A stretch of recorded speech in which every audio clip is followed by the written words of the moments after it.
தெரியுமா உங்களுக்கு? அது 600 மொழிகள் அந்த என்ன சொல்கிறது, அந்த மொழி பேசும் மக்கள் ஹிந்திக்கு மாறிட்டாங்க. காரணம் என்ன? அவங்களுக்கு ஒரு பெரும்பான்மை தேவைப்படுது. எதுக்கு பெரும்பான்மை தேவைப்படுது? அவங்க இன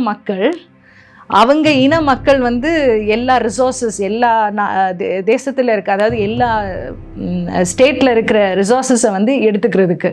இன்றைக்கி யார் கோலோச்சி நிற்கிறாங்க? அதானி, அம்பானி, அப்புறம் அவர்களுடைய வகைகள் இவங்க தான் இருக்காங்க. இன்றைக்கி மலைகளை உடைக்கிறதுலேருந்து டங்ஸ்டன் அது இதுன்னு என்னென்னமோ கொண்டு வராங்க.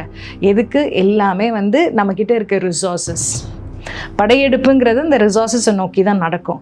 அப்போ இதெல்லாம் நடக்குது. அதே மாதிரி இங்கே தமிழர்களாக இருக்கிறவங்க, இன்றைக்கி நான் தமிழ் தேசியம் பேசினாலும் சரி, இல்லை தமிழர்கள் உரிமை பற்றி பேசினாலும் சரி, இல்லை தமிழ் தான் மிக சிறந்தது அப்படின்றத பேசினாலும் சரி, எனக்கான அங்கீகாரம் கிடைக்குதா? என்னுடைய தமிழ்நாட்டில் நான் பயந்து தான் வாழணும்.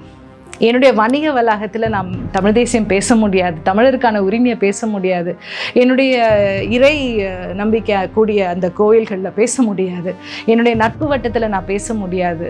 காரணம் என்ன அப்படின்னா, தமிழ் தேசியம் பேசினா, தமிழர் தேசியம் பேசினா அது ஒரு குற்றப்படுத்தப்பட்ட ஒரு விஷயம்.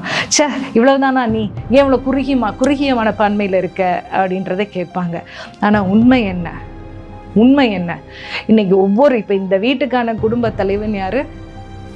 என்னுடைய கணவர் தான். வேற யாராவது இருக்க முடியுமா இந்த வீட்டுக்கு குடும்ப தலைவர்? குடும்ப தலைவர்னா கணவர், அப்பா, அப்படிதான் மேம். அப்படிதான் இருக்க முடியும். அப்போ ஒரு வீட்டுக்கே குடும்ப தலைவர் நமக்கு என்ன சொல்றது, திருமணம் செய்த ஒருத்தர், இல்லை என்னை பெற்ற ஒருத்தர் தான் இருக்க முடியும் அப்படின்னா, என்னுடைய தமிழ் நாட்டுக்கு யார் இருக்கணும்? இந்த கேள்வியை நம்ம வைக்கிறதே கிடையாது.